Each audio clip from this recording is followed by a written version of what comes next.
What if one day you will wake up and say, "What a great day to delete all of my plugins." Despite of a project you lost, money you burned, or the time you spent on acquiring those, you're basically good to go. Really, since Ableton stock devices are the GOAT! The GOAT! Let's just start with everyone's favorite, mixing kick and bass. If Sooth is too big of an investment and you never heard of Fuser, shame. All you got to do is to place envelope follower on your kick. Now, obviously, you will need to find clashing frequencies on your own, but it is as simple as just making your spectrum a little bit bigger, and I already can see that my kick is peaking at 74 Hz, and that will probably be the frequency I will want to cut from my bass. So let's just prepare the band at around 74 Hz on our bass channel, and then go to envelope follower. Once again, press this map button, then go to the EQ on your bass channel and press this gain knob. It's already doing something, but it's actually doing nothing. We need to turn off the modulation here. All you need to do is to ask envelope follower to modulate from 50%, which is gonna be the flat line on your EQ, and then go to 0, which is basically gonna cut the frequencies. And as you can see, now that's what I was looking for. As you're on your EQ settings, you can obviously change the Q factor and the bandwidth of this whole cutting frequency thing. Change parameters here as well if you don't want to cut that much. If it's still too much work for you, then okay, just use regular sidechain compression and lose all of your low end. But that's a topic for a different video. Speaking of not losing low end though, it's time for the almighty Rbase. Or basically any sub-enhancer plugin that tries to take its crown. Put down your mom's credit card, since we have Rbase at home. You can find it by going into search bar and typing sub, boom. It's too much, so just play with dry wet knob a little. And don't forget to tune into the key of your song, which in my case it's gonna be G sharp. Cool thing is that you can really control the tone, like adjusting the brightness, going even a little bit lower than you probably expect, or finally adjusting the decay of the effect. I'll actually keep it a little bit shorter than the preset suggests. Now, if you ever lost an online argument with FL Studio user, I got good news for you. We have our own soft clipper. You know what? I will save this one for later. But don't try to skip the video. As you down there, click the subscribe button if you haven't done it already. If you know how every compressor in your library sounds, then I don't believe you, but the fact is that you only need the basic one and the glue compressor. First one is pretty self-explanatory, but for the second one, I especially like the snappiness of it when it comes to parallel compression. Quick lesson on parallel compression. Don't just be like me and slam threshold to the max, praying for good. You can actually have full control over your compressor and how your drums will sound after by just playing with a tag knob. As you can see, once I dial in a little bit to the slower side, more transients will come. But if I will slam it and just choose the shorter attack times, transients are basically gone. Think I don't need to say that much about legendary OTT, but I have one major problem with it. Guys, please tell me, why do you use OTT plugin by Expert Records in Ableton? Why?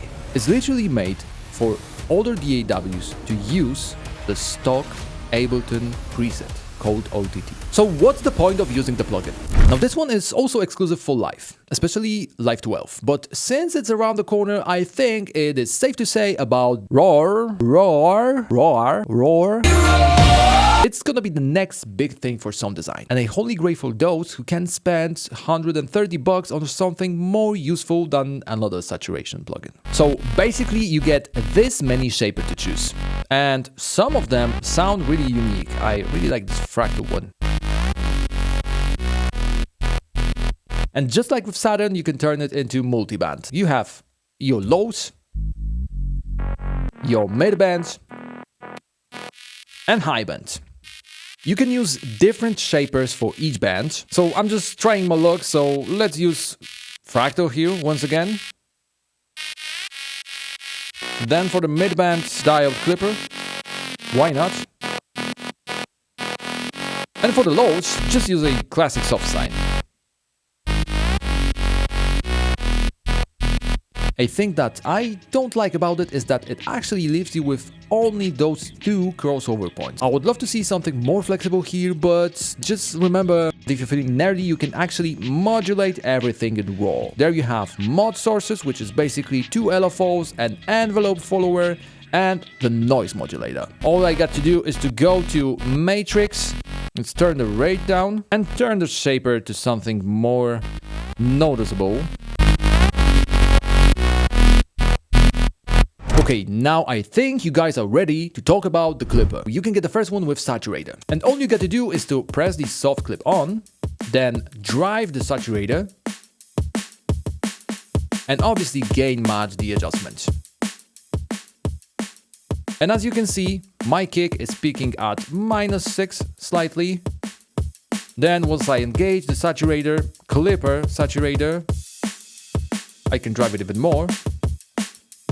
And judging by the shape of your sound, you actually just made a clipper. But sometimes using saturator for that leans more towards to the saturator part of it. So that's why the alternative is to use a glue compressor. You don't want to compress anything, so turn the range down. So compression is basically off in this case. Then press the soft clip button, and now you can use utility tool to drive the glue compressor, or just use the makeup gain on your compressor and then use utility tool to gain match. I will just go with the first route. As you can see by this indicator, clipping is already happening. And now let's turn it on and off, but watch how the transient is changing.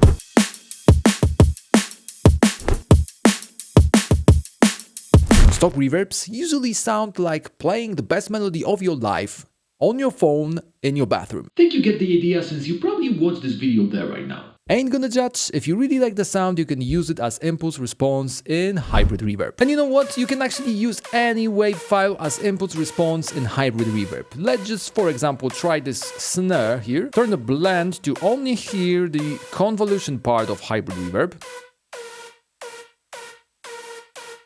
You can also change the pitch of your reverb tail here. I know it says size, but that's not my idea.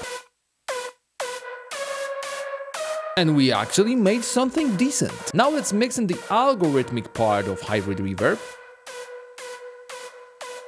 In my opinion, you can get better and definitely more unique sounds than Valhalla, which basically is used by everyone and their mother. There's also a stock convolution reverb, but it's Max for Life device, and those deserve another video. You know what to do to make this one happen. You know what, with a cool reverb like that, it would be even better to make some automation and reverb throws. So let's just try this one here, then maybe adjust it a little, then copy the thing here. And for this one, I would like to make something like that, but then adjust it here. I bet that people have no idea you can do this stuff with automations in Ableton Live. Not that I will have a video about it or something.